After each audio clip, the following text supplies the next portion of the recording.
pedirle al Señor su santa palabra para que nos ilumine en esta reflexión. Y el Señor me lleva a Efesios en el capítulo 3, versículo 1. El espíritu de la iglesia. Por este motivo yo, Pablo, estoy preso por amor de Jesucristo, por causa de vosotros los gentiles, porque sin duda habríais entendido de qué manera me confirió Dios el ministerio de su gracia entre vosotros, después de haberme manifestado por revelación este misterio, sobre el cual acabo de hablar en esta carta, aunque brevemente, por cuya lectura podéis conocer la inteligencia mía en el misterio de Cristo, misterio que en otras edades no fue conocido de los hijos de los hombres, en la manera que ahora ha sido revelada a sus santos apóstoles y profetas por el Espíritu Santo. Esto es, que los gentiles son llamados a la misma herencia que los judíos, miembros de un mismo cuerpo y partícipes de la promesa divina en Jesucristo mediante el Evangelio, del cual yo he sido constituido ministro por el don de la gracia de Dios que se me ha dado conforme a la eficacia de su poder. Palabra de Dios. De pronto, si me pueden ayudar con cerrar algunas de las ventanas para que nos entre el aire mejor por acá. Es que entra mucho ruido de la calle. Sí. Vamos a pensar en esto. Nosotros hemos tenido una relación con todos los misterios de la encarnación del Señor y cada uno de nosotros en diferente nivel. Es obvio que es la misma relación que tiene todo estudiante, ¿no es verdad? Con su formación. Hay estudiantes muy buenos, estudiantes regulares y muy malos, ¿cierto? Hay estudiantes que solamente se preocuparon de pasar el grado y se aprendieron todo en memoria y son muy malos profesionales. Hay unos que son brillantes en lo que hicieron con sus estudios, pero no sirven para nada como profesionales, porque son simplemente grandes memorias. Pero la realidad del Evangelio y la realidad del misterio de la encarnación de Cristo toma un poquito más allá. Nosotros conocemos grandes teólogos, famosos teólogos entre nosotros inclusive, que no conocen al Señor y que escriben en periódicos famosos y todo, y después nos aparecen diciendo que la Virgen tuvo hijos y son más católicos supuestamente que nosotros, ¿no? Y tienen toda clase de conocimientos. ¿Por qué? Porque es que no tienen lo que se necesita, la esencia que se necesita. No se trata de aprenderse de memoria lo que está escrito y revelado. Se trata de vivir la esencia de lo que Cristo nos ha dado. Y para eso no es la lección. Porque ¿qué sucede con una persona que está aprendiendo a ser odontólogo o que está aprendiendo a ser bacteriólogo o cosas tan delicadas como esas que manejan la salud nuestra? ¿Qué tiene que aprender la persona? Tiene que aprender a manejar esa delicadeza y esa caridad para con el prójimo, porque le va a tocar la vida a otro, y depende de esas manos, le va a sanar o le va a dañar, le va a acabar de hacer más daño. Y lo mismo sucede con la ciencia de Cristo en el hombre. Cada uno de nosotros tenemos que ser un profesional de conocimiento de Dios, pero no un profesional de nuestra naturaleza inferior, de nuestra propia soberbia intelectual, porque eso no nos lleva al cielo. El conocimiento de Cristo por las gracias reveladas escritas solamente no nos llevan a Cristo, porque la prueba está que el diablo se sabe de memoria la Biblia, y por eso vean ustedes las tentaciones del desierto. El diablo, ¿qué está haciendo con Jesús cuando lo sube al pináculo del templo? Le cita un salmo, le dice está escrito, le habla en nombre de la palabra de Dios, se la sabe de memoria. Así de que no se trata de que seamos brillantes teólogos, se trata de que seamos brillantes cristianos, que tengamos a Cristo brillando en nosotros. Es muy diferente a ser un brillante teólogo. La teología tiene que brillar es en el Espíritu del Señor. De lo contrario, se queda simplemente en la soberbia intelectual del hombre, que son simplemente una cantidad de palabras acumuladas en memoria de conocimiento vano, que muere con el hombre. Eso no es identificación ante el tribunal del Señor. Entonces, ¿qué sucede con los misterios de la encarnación del Señor? Nosotros, si en un momento dado, ya de adultos, como me pasó a mí, a los 47 años, se despierta uno por gracia de Dios y se da cuenta que nunca aprendió ninguna lección de su vida religiosa, no me sé el catecismo. Yo no tengo ni idea de nada de lo que sucede en esta historia sagrada de las Escrituras. No tengo ni idea de nada porque nunca estudié, nunca le puse cuidado a nada, no me acuerdo de nada. Y si me preguntan cualquier cosa, me raja cualquiera lo que no sé contestar.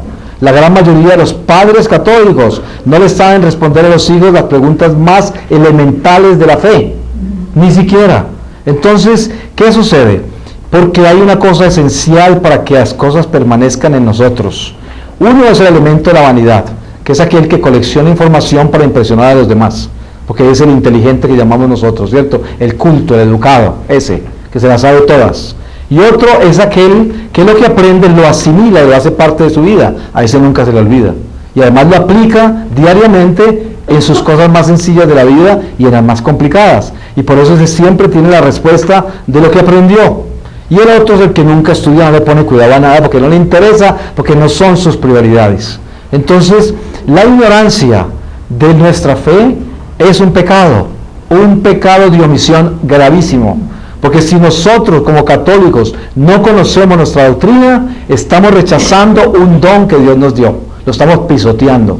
No tenemos cómo enseñar a nadie, no tenemos cómo compartir nuestra fe, no tenemos cómo defenderla, no tenemos cómo dar un testimonio vivo que tenga fundamentos, que tenga estructura y que tenga la sabiduría dada a nosotros por Dios mismo. No tenemos. Entonces, ¿qué es eso? Un pecado, realmente, porque se nos dio todo y no hacemos nada con lo que nos dio. Entonces, ¿qué sucede? La mayoría de la gente siempre aparecen ser, ustedes se han dado cuenta que la gran mayoría de los católicos son timidísimos.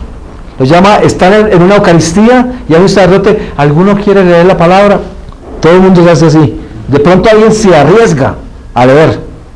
Ese es más o menos el espíritu que hay en la iglesia. Un espíritu de gente que no quiere hablar, que no quiere testificar, que le da miedo pararse frente a la gente. ¿Y ustedes creen que eso es que la timidez es una cualidad? La timidez es vanidad. No llamen a la gente tímida, llámala vanidoso. Ay, qué pobrecito que es muy tímido. Es un vanidoso. ¿Por qué? Porque tiene miedo de cometer errores en público. Por eso es tan tímido. Tímido, lo que es un hipócrita. Porque no quiere pararse frente a la gente, porque tiene miedo que se burlen de él, que haga mal, que lea mal, que se burle, que de alguna forma quede mal. ¿Y quién queda mal? Su amor propio. Eso es lo que pasa. ¿Y por qué nuestra iglesia católica es invadida, sacudida por toda clase de gente que no tiene timidez? Por todas las sectas y todos estos que venden filosofías cerradas. Eso sí, no son tímidos para tocarle la puerta hasta que lo enloquezcan, ¿cierto? Porque no tienen ninguna timidez. Esos son los que se roban, los tímidos de la iglesia.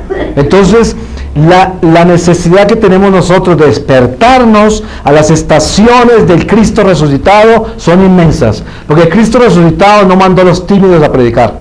Él mandó a todo bautizado a que proclamara el reino de Dios, pero no con timidez.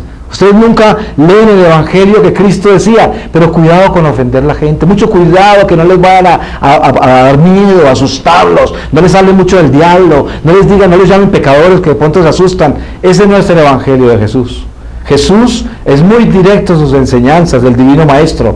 Él dice, como a través de San Pablo nos habla muy claro, dice, pero exhortarlos a tiempo y a destiempo.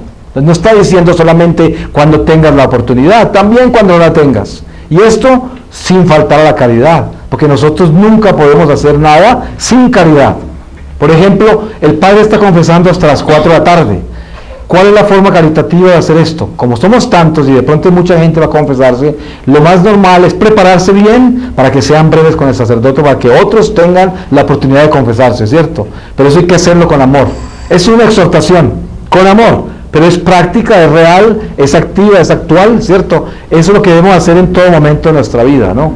Tenemos una situación pendiente, cada uno de nosotros, cada momento de nuestra vida, en cada instante, y la tenemos que utilizar, y la tenemos que exhortar, con amor, pero hacerla efectiva. Entonces, para nosotros vivir nuestra fe y entender los misterios que Dios nos ha revelado, tenemos que empezar a descubrir en nosotros cuántas de las enseñanzas de nuestra doctrina católica realmente viven en nosotros en una forma tal de que nosotros podamos defender nuestra iglesia. ¿Hasta dónde? Y si nosotros no tenemos ese conocimiento, no sea tímido, váyase a estudiar. Váyase a estudiar. No le dé pena irse a tomar clases de catecismo y ya tiene 50 años. Eso es honra a Dios. Porque no hay nada más que usted, mire, si usted quiere recibir las gracias más grandes de Dios, es que usted, que se creía tan estudiado y tan católico y que anda con esa lupa criticando a toda la gente y rezando arrodillado, con la rodilla echando sangre por el marido que no va a misa, o por el hijo, o por la esposa, usted, que de pronto no se sabe el catecismo y que está hablando así, usted puede ir y agachar la cabeza y aprenderse el catecismo, aprenderse la doctrina social de la iglesia y aprender a conocer la iglesia. Porque hay gente que se conoce todas las devociones, todas las novenas, todo. Están en unos grupos de oraciones poderosísimos donde pasan toda clase de milagros.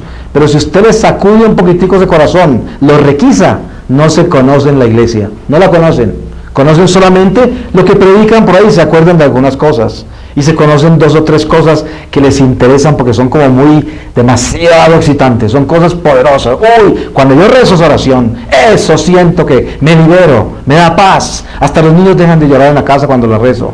Y esas son las cosas que me interesan, esas no más. Las oraciones que nos intercambiamos en los grupos porque son poderosas, son liberadoras. Pero la estructura de la iglesia no la tengo. Entonces, ¿de qué sirve? No tengo estructura para presentarme ante el Divino Maestro, porque yo no usé las armas que se me dieron. Eso es lo que pasa. Nosotros tenemos que formarnos como católicos y tenemos que formarnos bien. Y si no nos hemos aprendido la lección ahora, les recomiendo una cosa. En el purgatorio es un poco doloroso aprender el catecismo. Yo les aseguro eso. Hay almas en el purgatorio. En la página 2 del catecismo hace varios años. Y yo les aseguro que no estoy haciendo ningún chiste. Es verdad. Absoluta verdad. Entonces, yo les digo una cosa, depende a lo que Dios les haya dado a ustedes, de eso los va a llamar y sobre eso los va a juzgar. ¿Y por qué razón digo yo que hay un alma en el purgatorio? Porque no se aprendió el catecismo. Eso sonaría casi como un chiste, ¿no es verdad? No es porque no se aprendió el libro, no, es que porque no se aprendió el catecismo no pudo educar a sus hijos. Porque no se aprendió el catecismo, no pudo evitar que se robaran a alguien para una secta protestante. Porque no se aprendió el catecismo, no pudo convertir a un testigo de Jehová que se le entró a la cocina de la casa. Porque no se aprendió el catecismo, no es capaz de darle una palabra de orientación a un muchacho en la calle, porque no se lo sabe. Entonces, ¿por qué está en el purgatorio? No es porque no se aprendió el libro, sino porque no utilizó las armas que Dios le dio. Por eso, simplemente. Entonces, es mucho más profundo lo que creemos nosotros, la obligación que tenemos con lo que nos dieron. Y cuando estamos niños, nos exigen, nos piden, los papás que ni siquiera saben lo que están pidiendo. Pero la realidad es que es el Espíritu Santo hablando a través de nuestros padres, diciendo, apréndete bien el catecismo, apréndete bien esto, lee la Biblia todos los días, aunque sea un pedacito, aunque no lo entiendas. Porque mira el secreto de la Biblia. El hombre soberbio quiere aprenderse la Biblia de memoria y tomar 50.000 clases para que se le ayuden a interpretar. Pero miren lo que Dios enseña desde el Santo Espíritu. Lo que Dios enseña es esto. Entre más leas los misterios de la Biblia que no entiendes, que son alimento para el alma que sí entiende, un día de tanto leer lo que no entiendes, hasta tu mente va a terminar entendiéndolo, tu pobre intelecto. De tanto leerla y no entendiéndola. ¿Qué quiere decir eso? Cuando tú lees la Biblia y no entiendes nada, porque ¿qué va a entender uno cuando habla del Antiguo Testamento en cualquier parte? Y de pronto está diciendo que el Señor, sálvame, socórreme, oh Rey, mi Señor. Y el Señor los tiene atrapados en unas bodegas llenas de fuego y la gente está saltando por las ventanas y es el pueblo de Dios. Y uno dice, ¿qué es esto? ¿Cómo es posible que estas cosas sucedan al pueblo de Dios? Porque pecaron. ¿Dónde está la misericordia? ¿Qué pasó con lo que Dios nos dice que es un Dios de amor? Y viene toda la confusión.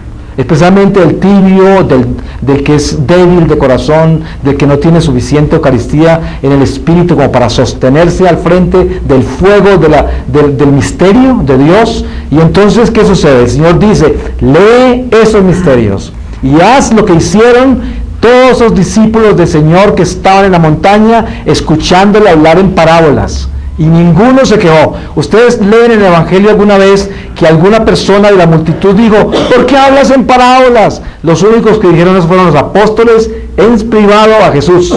Pero de la multitud No, la multitud estaba allí, acompañado al Divino Maestro, escuchando esos misterios, y decían, salen de él, pues tiene que ser la verdad, aunque yo no lo entienda. Es la humildad de aquel que está allí, alegre de estar a los pies del Divino Maestro. Entonces, la sabiduría que hay en las Escrituras es una sabiduría que no tenemos que escudriñarla y exigir entenderla.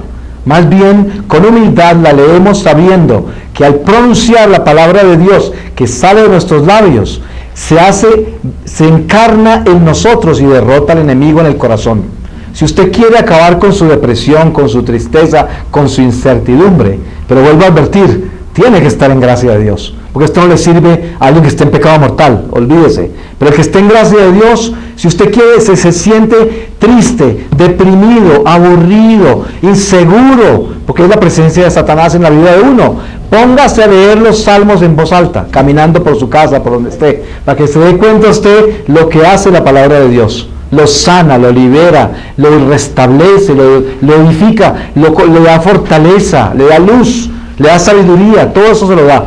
La palabra de Dios sola, sin necesidad de que haga nada más. No necesita un gran exorcismo, ni necesita grandes oraciones, ni necesita grandes liberaciones. Usted mismo se puede sanar con la palabra de Dios. Entonces, para que esa palabra de Dios tenga fuerza, tenemos que tener fidelidad, ¿no es verdad? Porque sin fidelidad nada tiene fuerza.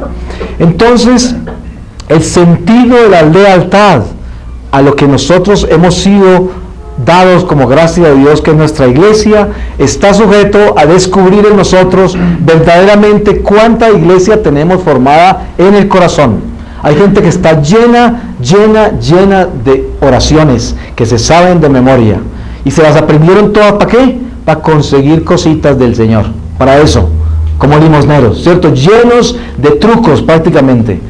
Que yo me conozco toda la clase de rosarios que hay y han revelado, y toda clase de coronillas y de cosas, pero siempre las uso para pedir cosas, nunca las uso para alabar a Dios, porque si yo fuera tan grande alabanza de Dios, me conocería los salmos muy bien, que son las grandes alabanzas al Señor, me los conocería, pero a mí los salmos no me interesan. Es que los salmos suenan todos como lo mismo casi. A mí me interesa más, es que con el rosario me dicen que se consigue todo lo que uno pide con el rosario, y el interés es otro. El interés no es la alabanza, el interés no es la acción de gracias, el interés es lo que yo quiero conseguir. Entonces, ¿qué sucede? Nosotros tenemos el Vía Crucis, ¿no es verdad? Las estaciones de la cruz, que son muy conocidas por nosotros, porque en la Semana Santa nos enseñan Semana Santa tras Semana Santa, y nosotros todavía, la mayoría, no alcanzamos a vivir esa Semana Santa a un nivel místico, lo vivimos a un nivel cultural, vivimos otra vez. ¿Y qué hacemos? De pronto una señora que está muy consternada con el momento de la cruz llora con la Virgen María por lo que le hicieron a Jesús. Eso es la sensibilidad máxima. Pero penetrar en ese misterio de la crucifixión del Señor y acompañar a María en el Vía Crucis de María y sentir el dolor de la mamá, que le están lacerando a su hijo, que se lo crucifican al frente de ella, que lo abandonaron sus mejores amigos y que se va a morir, y ella conoce la verdad y siempre decía en cada estación, así tenía que ser, pero me dolió y lo sentí, y esos clavos se me enterraron a mí también, y todos los escupetazos me cayeron a mí, y las humillaciones a mi hijo me cayeron a mí, y yo sabía que así tenía que ser. Eso es así, es el Calvario de María. Pero después de esto, ¿qué tenemos que vivir nosotros? Tenemos que vivir las estaciones de la resurrección, porque el Calvario no se quedó así nomás. El Calvario se redimió, Jesús nos redimió, Él se entregó a todo eso, y después apareció en la gloria. Por eso, aquí tengo detallados estación por estación de la resurrección. La primera es Jesús resucita, que está muy clara en el Evangelio según San Mateo. Jesús resucita. Miren esto, Jesús resucita. Hay algo muy curioso en la resurrección de Jesús, y es que no lo reconoce nadie. No lo reconocen. Y Él está al frente. No lo reconocen. Entonces, cuando Jesús está en la carne antes de morirse, Jesús es tan increíblemente perfecto en lo que está haciendo, en obediencia a Dios mismo, a su Padre mismo, que es Él mismo, ¿cierto?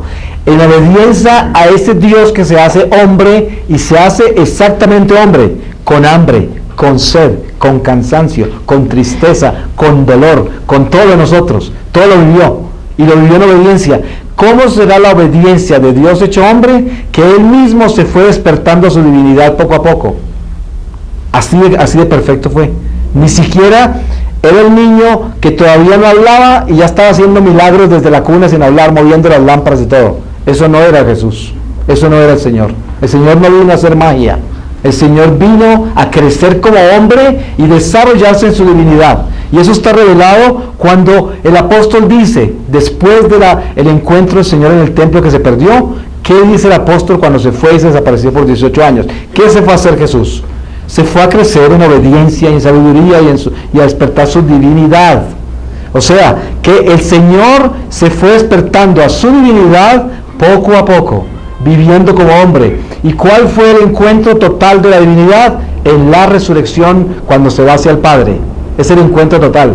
Pero Él fue en obediencia a la humanidad que llevaba encima por nosotros y se fue viviendo lo que todos nosotros vivimos. Y fíjense ustedes que cuando Jesús aparece, no lo reconocen. ¿Y por qué no lo reconocen?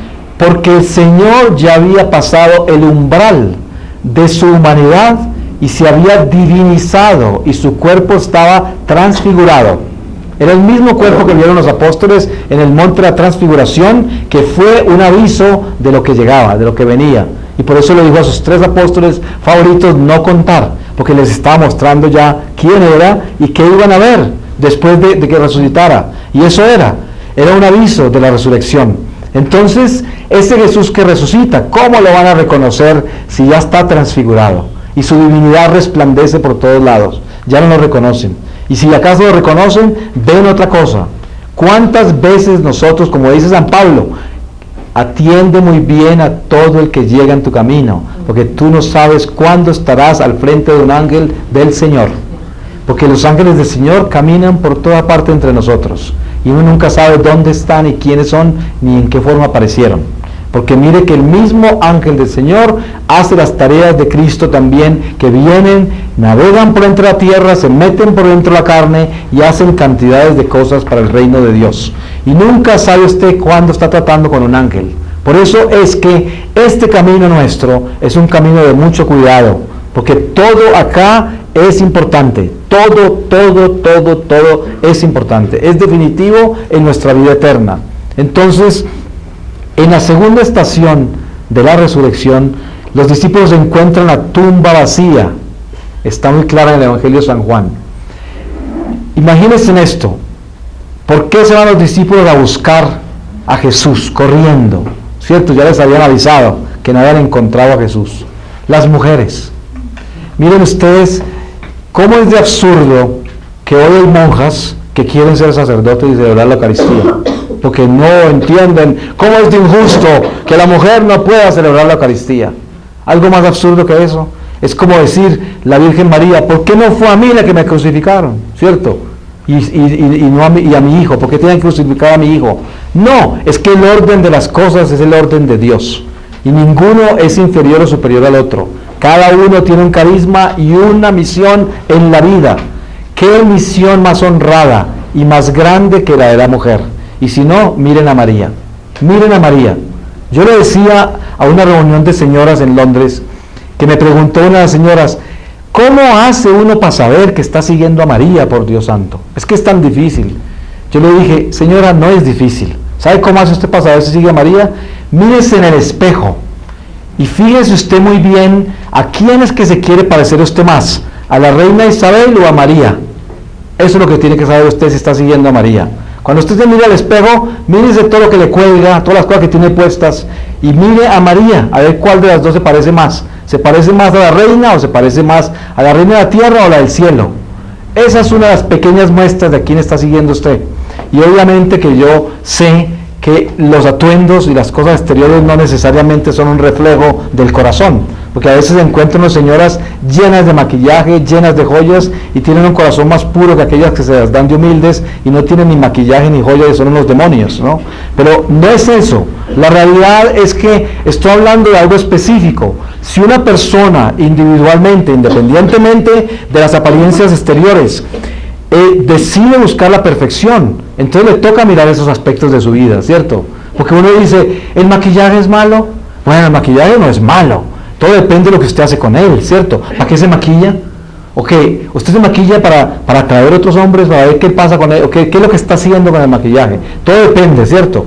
Usted quiere buscar la perfección dice, no lo necesita. La perfección, ¿cierto? Pero para llegar a ser perfecto, pues hay que dejar muchas cosas. Por eso no puedo decir uno, el maquillaje es malo. No es malo, no es malo, y tampoco es perfecto. No es perfecto, porque mire, si alguna cosa Dios ha hecho en la tierra, es que todo lo que ha hecho lo ha hecho perfecto, ¿cierto? Aunque a nosotros nos parezca imperfecto, porque a veces uno ve una persona, como decía en la mañana en una charla, con una nariz que a uno no le gusta, y los ojos que no le, el pelo tampoco le gusta, y esto no le gusta, y a veces hay gente que no le gusta su propia nariz, ¿cierto? Y por eso se la mandan a cortar. Entonces, ¿qué sucede con todas estas cosas? Lo que sucede no es que nosotros vamos a demonizar lo que la gente hace consigo misma. Lo que tenemos que hacer nosotros es reconocer lo que estamos haciendo mal, para poder cambiar y para poder elevarnos a la perfección. La perfección es lo que tenemos que buscar. Ustedes se pueden imaginar que yo hablara de mediocridades aquí, como les decía ayer. Qué pereza uno venir a predicar acá mediocridades, a decir como dicen muchos predicadores, somos humanos, somos humanos. Es que todo esto nos tiene que pasar porque nosotros somos unas pobres criaturas pecadoras. Imagínense la angustia de un evangelio así. Eso es horrible. Nosotros no podemos predicar así. Tenemos que predicar dónde están las metas para alcanzar. Y qué doloroso que es cuando le dicen a uno, que le pregunta a la gente, ¿qué debo hacer yo para que mi familia se convierta? Y qué doloroso que es la respuesta del Señor. Porque la gente piensa que son 3 novenas, 5 misas, y cargar un escapulario bien caliente y bien grande, y con eso se convierten los parientes. La respuesta del Señor es muy dolorosa. El Señor dice, ¿tú quieres que se conviertan tus parientes? Vuélvete santo. Y así se convierten ellos. Esa es la respuesta. Si está tan preocupado por la conversión de los demás, perfecciónese usted y vuélvase santo primero. Y ahí se le acaban todos los problemas. Porque entonces ya en la promesa del Señor es, sálvate tú, se salvarán todos los tuyos. Eso es. Ahora, cuando los discípulos encuentran la tumba vacía, ustedes se pueden imaginar lo que había en el corazón de los discípulos tan confundidos. Ellos no saben si se lo robaron los romanos o los judíos, o si fue que verdaderamente Jesús no se murió del todo y salió caminando y tumbó la roca, pero lo último que se imaginaban era que había resucitado, porque eso no lo habían entendido. Es más, lo habían oído pero no lo querían oír. La prueba está que el mismo diablo habló a través de San Pedro, cuando Jesús le dijo que le iban a crucificar, y Jesús dijo, crucificarte tú no, que esto, le dice, apártate de mí, Satanás, al mismo San Pedro, que es una enseñanza muy importante para nosotros. Fíjense que el diablo puede hablar a través de la boca de nuestra mamá, de nuestro hermano, de un vecino. ¿Por qué? Si en un momento dado nosotros estamos flaqueando en la fe, le podemos dar un mal consejo a otro. ¿Sabe qué nos pasó hoy en el bazar del Padre Marino? Estábamos en una cola ahí esperando para comer. Y nosotros nos hicimos una rueda para orar para que parara la lluvia, por el bien del bazar, porque imagínense, está lloviendo y hay mucha gente contemplada, especialmente en esta ciudad y en este sector peor, ¿cierto? Contemplada, le cae la lluvia y gritan y lloran y se van para la casa, ¿no? Que no son capaces de quedarse ahí. Eso es, ¿no? Entonces, desafortunadamente, gran parte de la parroquia cae en un ámbito de gente muy contemplada. Y no me da temor decir lo que es la verdad. Gente que no resiste una lluvia, se van corriendo para la casa. Ay, me resfrío, me muero, no sé qué, y se acabaron, se fueron todos. Pero entonces, nadie sacrifica ni se mortifica, porque de pronto se mueren, ¿cierto? Ellos no pueden dar la vida por el Señor en ningún momento. Entonces, ¿qué sucede? Estamos en la cola, y de pronto llegamos a la cola después de haber orado para que la lluvia se vaya, y un señor me mira a mí y me dice, debemos pedir que cambien al Padre Marino porque nos trae muy mala suerte. Ya llevamos 2 bazares y siempre llueve a la hora del almuerzo. Hágame el favor si ese no era el diablo. Era el diablo hablando. ¿Sabe qué estaba haciendo Satanás? Burlándose de nosotros que acabamos de rezar para que la lluvia se acabara. ¿Sí ves? Nosotros nos sentamos en una mesa bajo la lluvia a comer. En la lluvia éramos los únicos de ahí. Claro, para la gente éramos unos tontos mojándonos en la lluvia, ¿cierto? Pero la realidad era que el desafío era, no importa, ¿cierto? No importa. Nosotros creemos que la lluvia va a parar. Paró después. Pero de todas maneras, la prueba está que Satanás se estaba burlando. Y habló a través de un parroquiano ahí, un parroquiano de esos que hablan bobadas y no saben lo que dicen, ¿cierto? Que siempre están protestando contra el cura, siempre hablan cosas, critican todo en la iglesia y el diablo habla a través de ellos. Esos arman desorden, arman el chisme, esos son los que hacen votar a los sacerdotes, los que le dañan la reputación a todo el mundo, de eso están llenos las iglesias, los fariseos, ¿cierto? Entonces, ese es un ejemplo de lo que sucede cuando nosotros no sabemos del Cristo resucitado, porque pensamos que se quedó en el Calvario, que se murió, como yo nunca lo he visto, como yo no sé nada de un Cristo vivo, como yo no tengo pruebas, yo no he recibido señales, yo no estoy seguro. Esas oraciones, ustedes han oído gente que viene a uno y tiene el descaro de decirle a uno, yo no sé si el Señor escucha mis oraciones, y tienen la cara de desesperados, porque están en quiebra económica, porque están a mitad de un divorcio, porque un hijo no cambia, porque la plata no se les arregla la situación económica, y tienen una cara tan horrorosa que le dan ganas de decir, no salga a la calle, por favor. Usted va a echar a la gente de la iglesia, ¿cierto? Viene a decir, yo no sé si el Señor escucha lo que yo rezo. Es como que no me contesta, porque no le da lo que quiere, ¿no es verdad? Esa gente debía esconderse y pedirle clemencia al Señor para no salir a la calle, porque imagina el daño que le hacen a la humanidad con eso.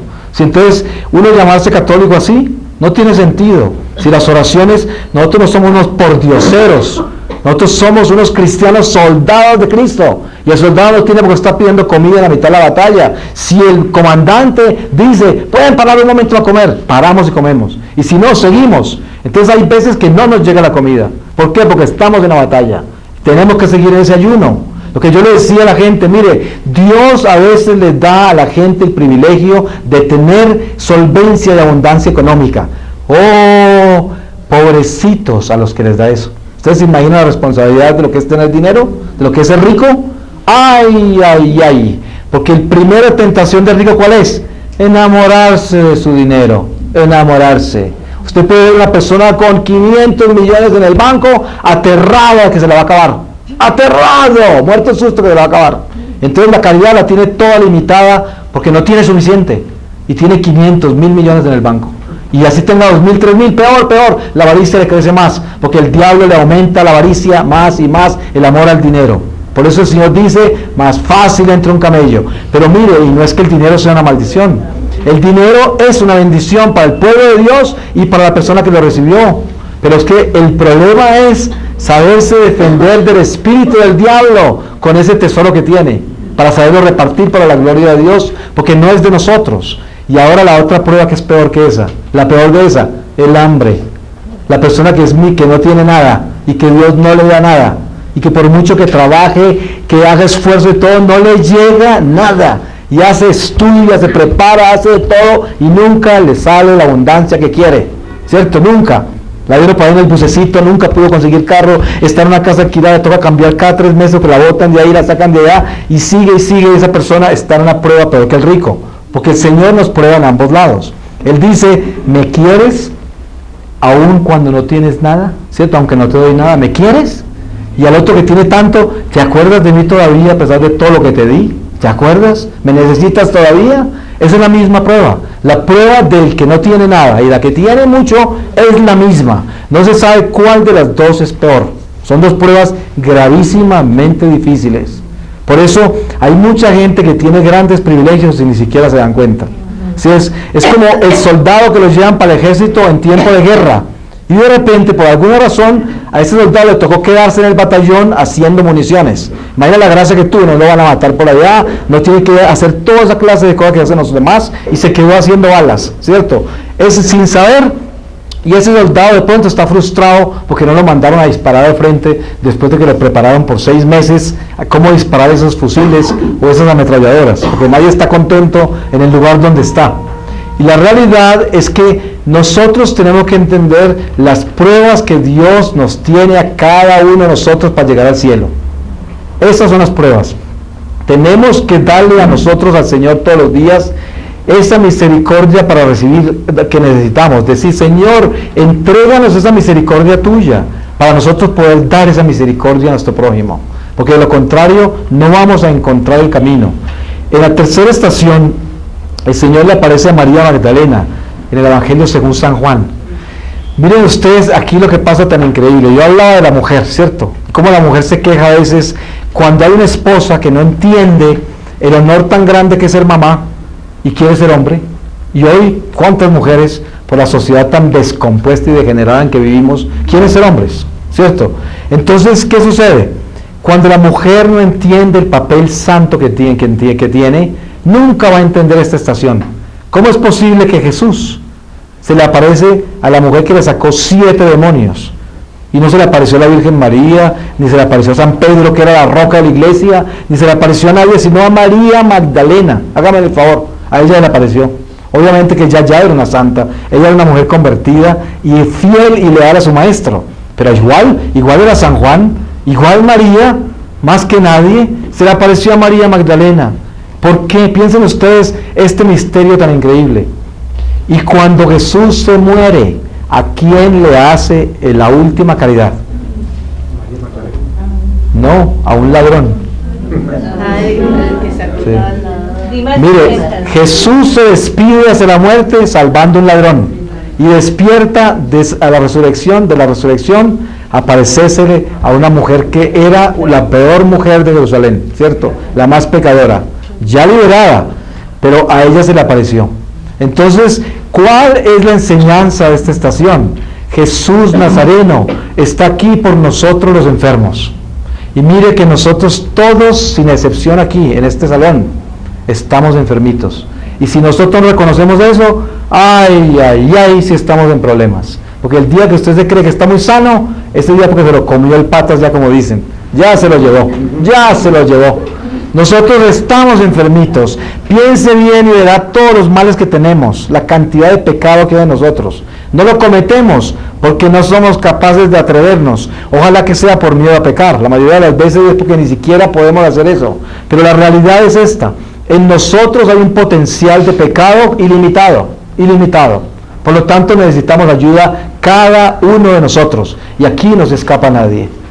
Y así alguien se ponga bravo por lo que yo digo, no importa, porque yo sé que es la verdad. La verdad es que nosotros, cada uno de nosotros, somos capaces de hacer desastres, horrores, y eso está en todos nosotros. En nosotros no hay suficiente caridad, no hay suficiente perdón, no hay suficiente paciencia, no hay suficiente tolerancia, no hay suficiente caridad en ningún sentido. No hay suficiente. Si lo hubiera suficiente, habríamos conquistado almas tras almas, estaríamos cada uno de nosotros con una torre inmensa, llena de huérfanos y de ancianos y de todo, porque estaríamos haciendo obras gigantescas para el reino de Dios. Pero nos falta mucho a cada uno, de nosotros. Fíjense, cada uno de ustedes se requisa bien el corazón y se va a dar cuenta que el 90% del tiempo que gastamos, lo estamos gastando en nosotros mismos. Hay gente inclusive en un monasterio que se gasta el tiempo en sí mismo y no se lo gasta en Dios, porque la vida monástica también es una entrega total por las almas, y hay monjes que no entregan el día entero por las almas, se lo entregan por sí mismos, y es más, se la pasan bravos con el abad, o si es monja con la madre superiora, o si es un interno con el jefe del internado, o si es un empleado con el patrón, ¿cierto? O si es un parroquiano con el cura, con el párroco. Pero siempre es un conflicto que nos separa a nosotros del amor, de la caridad, de la tolerancia, de la paciencia. Entonces, Jesús vino por nosotros, por cada uno de nosotros. Y la prueba está, mire la misericordia del Señor tan grande en la resurrección, cuando se le aparece a María. Y no le creyeron, los apóstoles no le creyeron a María, no le creyeron. ¿Qué le iban a creer? ¿Cómo le iban a creer? ¿Cómo iban a entender eso? Que sea María la que hable con Jesús. Y yo no creo que ellos estaban pensando que era porque ella era la mala que fue antes, no. Simplemente porque cada uno de ellos, ustedes se acuerdan la conversación de Juan y Santiago atrás del Señor, con la mamá que querían estar a la derecha, a la izquierda del Señor, y después estaban hablando entre ellos cuál era el más importante, ¿cierto? Esa es la mentalidad de los apóstoles, y esa mentalidad no cambió hasta que llegó el Espíritu Santo, y cuando Jesús resucitó no había llegado todavía. Por lo tanto, cuando resucitó se le apareció a María Magdalena. ¿Qué le iban a creer a María Magdalena? No le creyeron. Entonces, después, en la cuarta estación, el Señor le aparece a los discípulos. Miren ustedes lo que pasa tan increíble. Estas cosas que estamos nosotros escuchando en este momento son verdad. ¿Ustedes creen que es verdad? ¿No es verdad? Son verdad, porque eso sucedió. Ustedes se pueden imaginar, los discípulos del Señor son gente como nosotros. Ustedes se pueden imaginar estar nosotros acá encerrados con la puerta cerrada, de miedo a los judíos que nos pueden hacer algo, y estamos rezando aquí pacitico, y de pronto por entre la puerta, sin abrirse ni nada, se aparece el Señor, se entra nomás. Y ya nos habían contado a nosotros que había resucitado, pero uno que va a entender, dice, resucitado, ustedes están locos. Y María Magdalena, ay pobrecita, es que ella está alucinando. No, ya ve al Señor en todas partes. Ahora aparece Jesús ahí. Ustedes se pueden imaginar el impacto que recibieron los discípulos cuando le aparece el maestro así. Les aparece. Y encima de todo les dice que les den de comer, para que se den cuenta que él no es un espanto, sino que es un hombre con carne y todo. Y les muestra las heridas y todo. Les muestra que es él, que tiene carne y come con ellos. Y después, ustedes saben que la pedagogía del Divino Maestro en ese momento es recordarles a ellos el misterio que les enseñó por 3 años y que nunca lo entendieron bien. Los apóstoles empiezan a ser preparados poco a poco para recibir la verdad. Entonces, en la quinta estación, Jesús se revela en la partida del pan. En la cuarta estación, el Señor se encuentra a los discípulos de Maús. Mire usted la decepción en que iban estos pobres discípulos, tan increíble. Estaban decepcionados. Y esos discípulos llevaban en sí lo que llevamos nosotros también cuando yo estaba hablando de esas personas que no creen que el Señor les habla cuando oran.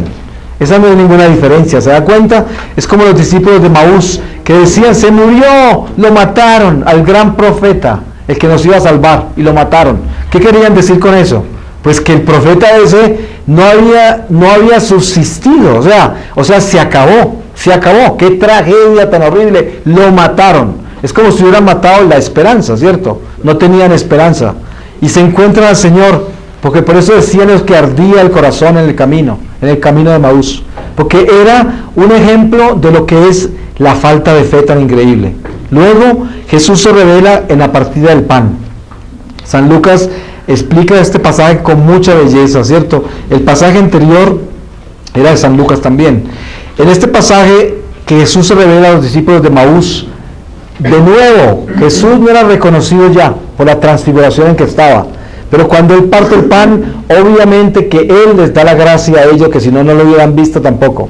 Al partir el pan lo vieron y salen corriendo a anunciar a los demás. Yo sé que lo que les estoy repitiendo ustedes lo saben todos ustedes, pero esto lo estoy haciendo con el propósito de que nosotros hagamos una reflexión en estas estaciones, porque es importante no solamente vivir el Vía Crucis, sino también vivir la redención. Estos pasajes, el Señor nos muestra a nosotros en la partida del pan algo muy importante. Cuando Jesús no había partido el pan, no lo podían ver, ¿cierto? Cuando partió el pan, se hizo visible. ¿Y qué nos quiere decir con eso? Que está vivo en el pan. O sea, para verlo a Él, para poderlo recibir a Él y tener la visibilidad de Jesús, tenemos que comer de ese pan.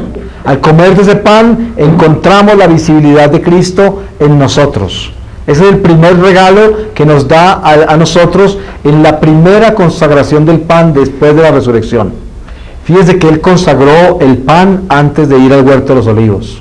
Y la primera vez que lo parte después de la resurrección es con los discípulos de Maús. Y ya ese pan era Él. Ese pan ya estaba convertido en Cristo.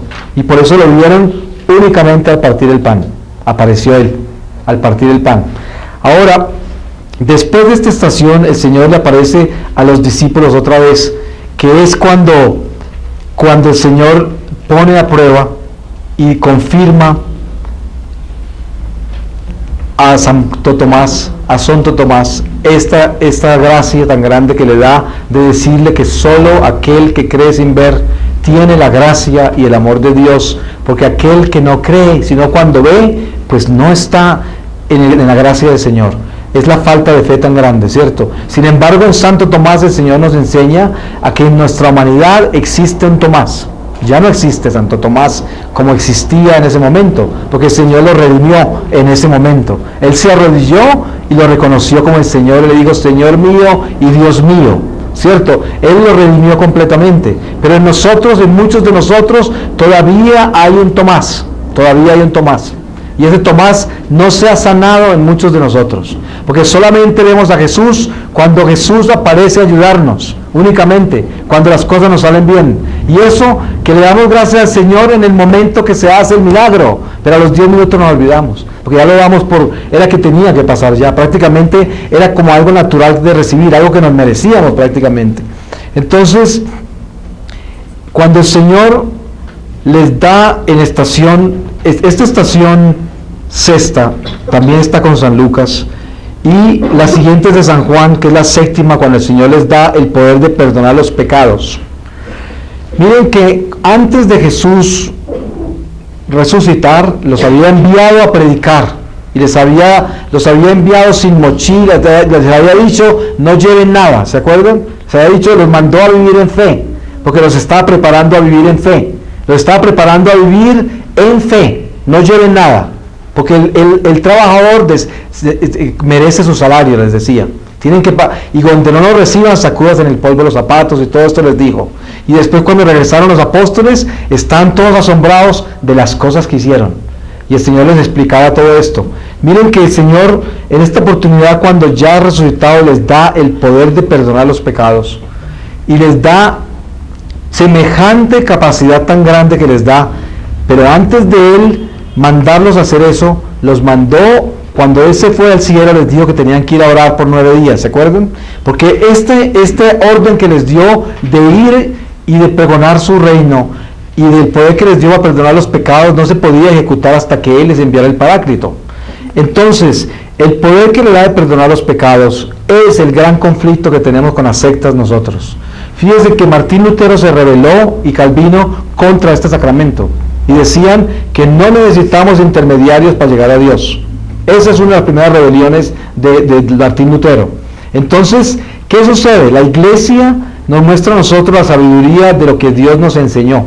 Nosotros necesitamos el intermediario por el acto de humildad en el acto de contrición. Un acto de contrición que no tenga humildad no es un acto verdadero. Por eso Dios nos lleva a arrodillarnos ante otro ser humano que tal vez es más pecador que nosotros y pedir perdón a Dios a través de esa persona, un intermediario. Pero a través de ese intermediario, por el acto de humildad, liberamos de nosotros el pecado, la cadena del pecado, y somos perdonados por el acto de humildad tan grande de hacer eso, de ser tan humildes que podemos confesar los pecados a otro hombre. Eso nos cuesta mucho hacerlo, pero es la única forma de encontrar ese acto de contrición. Luego, en el octavo, según San Juan, el Señor confirma la fe de Tomás, que es lo mismo que estaba explicando yo ahora, cuando el Señor le pone el dedo, dice que ponga el dedo en la llaga, y Tomás no se atreve a hacer eso. Pero miren qué sucede con esto. En la vida nuestra diaria, nosotros con mucha frecuencia estamos poniendo el dedo en la llaga del Señor, muchas veces. Es más, la gran mayoría de las veces nosotros somos testigos de la cruz.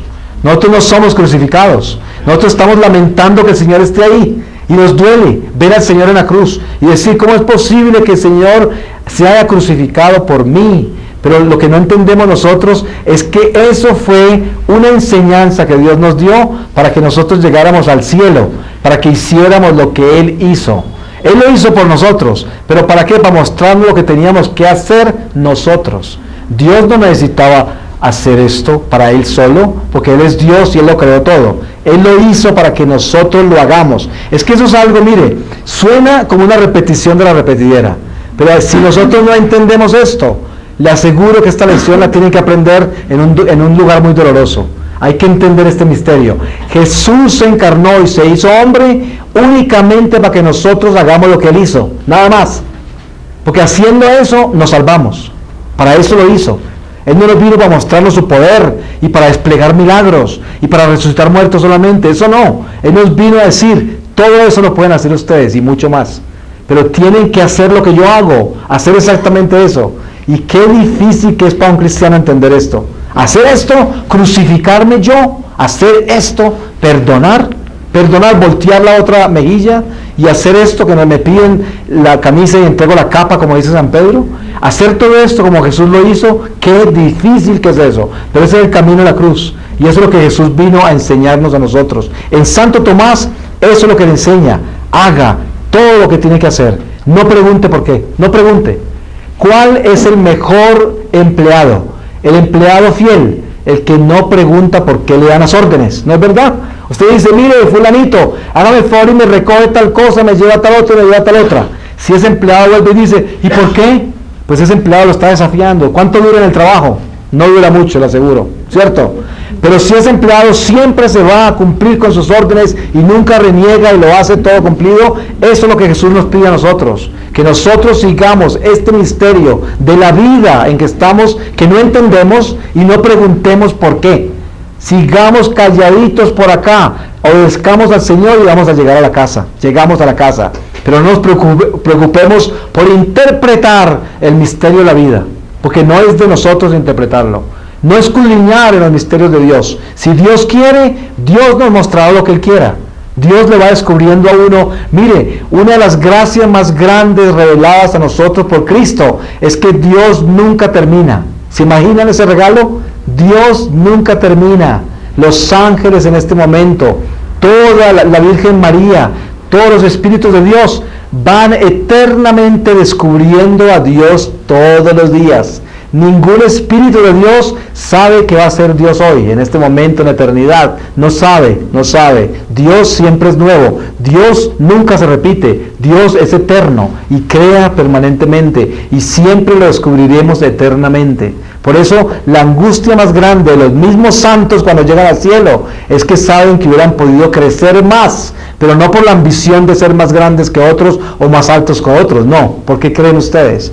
Por estar más cerca a Dios, por estar más en la profundidad de su océano, por estar más metidos en su corazón, porque entre más recibimos de Dios, más nos adentramos en el amor de Dios, y más grande la gracia, más grande el amor de Dios. Y por eso es que esa es la ilusión y la esperanza del amor del santo, penetrar más hacia Dios, más, y menos hacia esta humanidad, menos hacia esta carne, menos hacia este mundo. Eso es lo que el Señor nos llama, que nos lancemos hacia Él. Entonces por eso, ese sentido de la verdadera comunión, con no preguntar por qué, es el sentido del cristiano. Porque el primero que preguntó por qué, ¿cómo se llama? Satanás. Él dijo, yo no obedezco. Ahora, en el noveno el Señor asciende al Padre. Eso está en los Actos de los Apóstoles. Entendamos nosotros que cuando el Señor asciende al Padre, ocurre algo increíble. Fíjense que los apóstoles ya están acostumbrados a estar con Jesús otra vez. ¿No es verdad? Y ya se acostumbraron, a pesar de que ustedes se pueden imaginar en las limitaciones que estaban ellos, que es como podemos estar nosotros en este momento, algunos de nosotros podemos estar así, delimitados en la fe, todavía debían mirar de reojo al Señor cada que aparecía, así, porque no se atrevían como a tocarlo, que es fantasma, o está ahí, o no sé qué hace, fue que crucificaron, yo lo vi morir, ahí está, eso es bien difícil, ¿cierto? Eso es muy difícil. ¿Ustedes se acuerdan de ese pasaje donde Jesús le dice a la gente, se tienen que comer mi carne y tomar mi sangre? ¿Ustedes se imaginan el susto que les dio? ¿Cómo? Este se enloqueció. ¿Cómo lo vamos a comer a él? Así. Y esto era algo muy difícil. Ustedes se imaginan que Jesús esté aquí y nosotros no tengamos todo el Espíritu Santo, el Paráclito, y nos diga, ustedes me van a comer a mí para poder llegar al cielo. ¡Está loco! Usted se enloqueció. Se necesita la gracia de Dios para que uno entienda eso. ¿No es verdad? De lo contrario no lo entiende. Entonces los pobres apóstoles, con un Jesús resucitado que lo vieron morir, que todo el mundo lo vio morir, que lo enterraron, que todo el mundo fue testigo que lo enterraron, y ahí está parado al lado de ellos. Eso es algo muy duro de llevar. Ustedes se imaginan cruz, eso es cruz, porque eso es vivir con algo por encima de nuestra racionalidad, algo bien difícil. Entonces, en este caso, cuando el Señor asciende al Padre, los apóstoles quedan en un estado muy difícil, ¿cierto? Porque ellos no entienden sinceramente por qué se va otra vez, ¿cierto? Después de que haya regresado. Y como ellos esperaban que lo redimiera era de los romanos y les rescatara el poder para que volvieran a ser los judíos, el pueblo de Dios que tenía a Jerusalén gobernando y no subyugada, entonces no entendían. Y por eso los mandó a ellos al cuarto de arriba, a que meditaran. Luego los envía a esperar al Espíritu Santo, y luego llega el Espíritu Santo, y los apóstoles después de eso ya sabemos todo lo que sucede. Nosotros entendemos este misterio en una forma específica. Hoy ¿quiénes somos nosotros que ya recibimos el Paráclito? Ustedes se pueden imaginar que ninguno de nosotros tenemos la mínima excusa que tenían los apóstoles. Ninguno de nosotros. Nosotros sabemos la verdad. A nosotros se nos ha contado todo. Nosotros tenemos todo revelado. Nosotros no tenemos excusa. Por esa razón, ¿quiénes somos nosotros hoy? ¿Los apóstoles dormidos? ¿Los apóstoles que quieren meter el dedo en la llaga? ¿Los apóstoles que se van a esconder en el momento de las dificultades y negar al Señor? Como los curas que no se pueden poner el clériman ya porque quieren ser un hombre común y corriente en la calle, sino solamente cura cuando celebra, y toda esa cantidad de cosas, las monjas que le quitan los hábitos y salen con minifalda, porque ya no son monjas, ¿cierto? Sino cuando están en el convento, y todo esto negando a Jesús. Esa es la verdad. Parece absurdo y exagerado y que me llamen fanático, pero esa es la verdad. Esa es la verdad. Pero mire, el Señor nos llama hoy a que vivamos el Paráclito que nos dio, porque no tenemos excusa. Y le aseguro una cosa a ustedes: ustedes se presentan ante el Señor hoy y no les va a decir lo que le dijo a los apóstoles cuando resucitó. No les va a decir eso. Él les va a decir: ¿qué hiciste con lo que te di? Y le di y nos dio todo, absolutamente todo. Yo le voy a pedir al Señor la palabra para terminar esta reflexión. Y el Señor nos lleva a la carta a los Filipenses, en el capítulo 1, versículo 27. Solo os encargo ahora que vuestro proceder sea digno del Evangelio de Cristo, para que o sea que yo vaya a veros o que esté ausente, oiga decir de vosotros que perseveráis firmes en un mismo espíritu, trabajando unánimes por la fe del Evangelio. Palabra de Dios.